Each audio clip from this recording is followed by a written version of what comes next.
This is a Federal News Network podcast.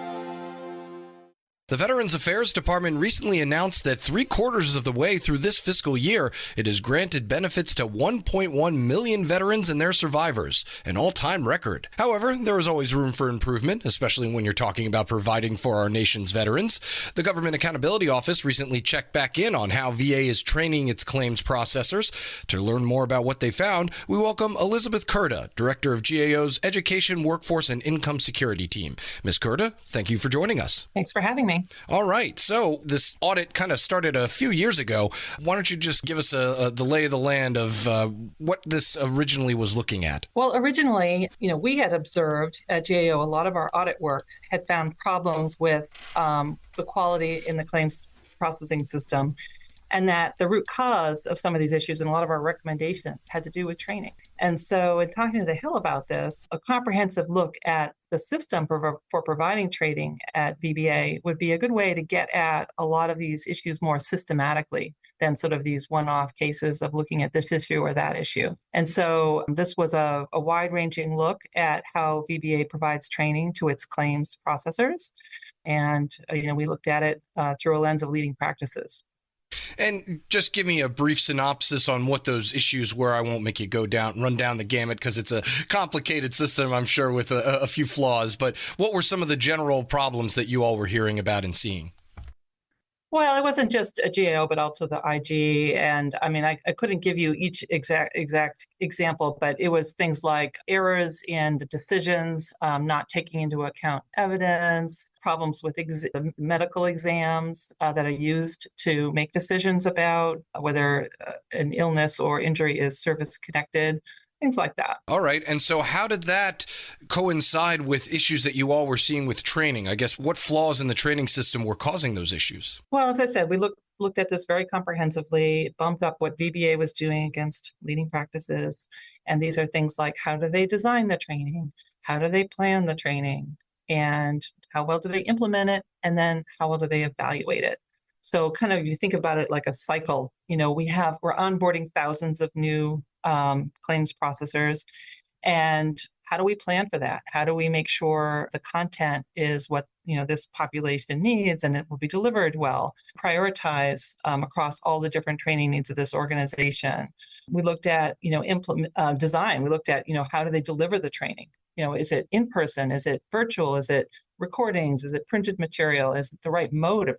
So we looked at these kinds of issues and pretty much found problems across the board. We're speaking with Elizabeth Curda. She's the director with the Government Accountability Office. Yeah, so you talk about design, and you had recommendations for all four of those areas that you mentioned. I guess if we could just summarize what each of the issues were. What was exactly wrong with the VBA's design of its training for claims processors? Well, one of the issues we found there was no policy around how to select the mode of training delivery. Pre-pandemic times, I think there was a lot of bringing people into a central location, providing a lot of in-person training, very costly.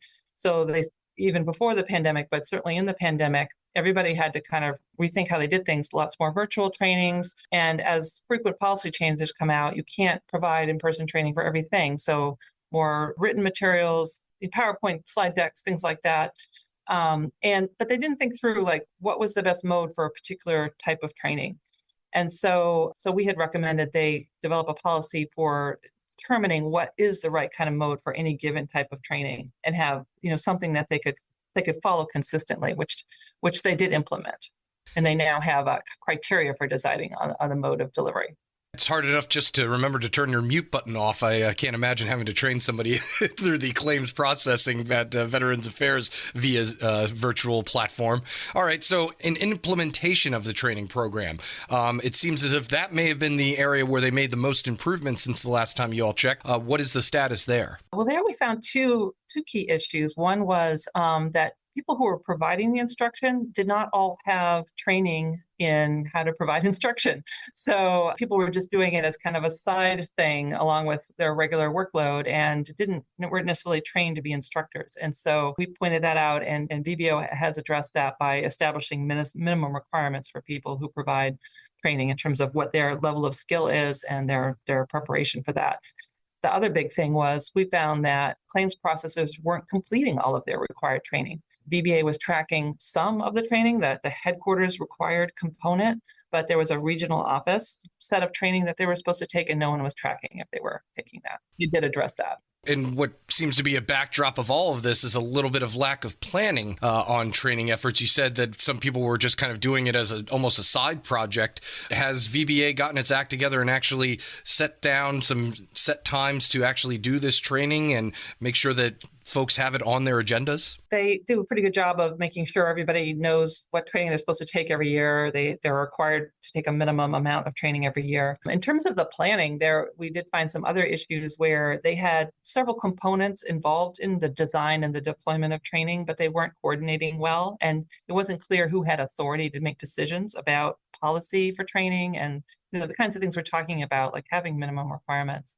Or how would you evaluate the training? And so we recommended improving or developing a governance structure around the training program to ensure there was accountability for establishing goals for the training, tracking whether the training was working, is it achieving the desired result, and ensuring there's coordination across these different components. So, and that's where we still see some need for progress. They do have this governance structure on paper, but they still haven't filled some of the positions, haven't actually started doing anything as far as we can tell, and they haven't always had clear goals for their training. And so these are some things that we want them to kind of keep working on. Yeah, and to establish whether or not the training is worth it or not, you need to have people who are there just analyzing the training itself. And that brings us to the fourth and final area that you all looked at, which was evaluation. How are they determining whether this training is effective or not, and what can they do better? So this was a big problem area. If you think about it, you spend all these resources, and it's so critical to the success of the mission. And yet, at the end of the day, they didn't know if the training was always effective. They had a very kind of low level of evaluation that was going on. And so we recommended they establish a policy for evaluating their training and implement the policy. And the other thing they weren't doing was they weren't always getting feedback from the people who are on the ground experiencing the training, the actual claims processors and their supervisors who could see whether, the training was actually delivering what it needed to deliver.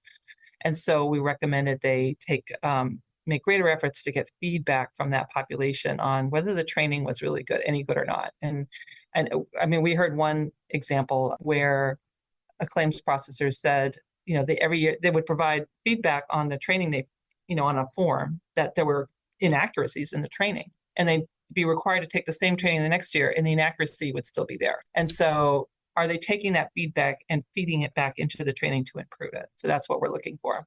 Do you all plan on continuing this monitoring of the VBA claims processor training? And things seem to be trending in the right direction. I mean, if they've set a record now for the amount of veterans and survivors that they've served now, something has to be working, right? Well, there's a tension there, right, with productivity and quality. You can be churning out lots of claims, and then, you always have to have those measures of quality. And in fact, in recent months, quality has gone down in terms of what they measure. And so we do have some continuing concerns. We're going to continue to monitor these recommendations. There was a hearing on this report yesterday on the House Veterans Affairs Committee. And I heard at that hearing that VBA is going to be revamping and modernizing its training program. So some things are already changing. And I did suggest in the hearing that if they're going to embark on a new initiative in this area, that they start out with leading practices, that they plan, that they, have a way to evaluate, that they know how they're going to roll this thing out. So, it was a good opportunity to kind of get in at the front end of something and say, hey, let's get this off on the right footing. So you continue to monitor, and we'll continue to have you on to tell us what you found. Deal? Sure. Happy to do it. Elizabeth Curda is a director with the Government Accountability Office. Thank you so much for joining us. Thanks so much. My pleasure.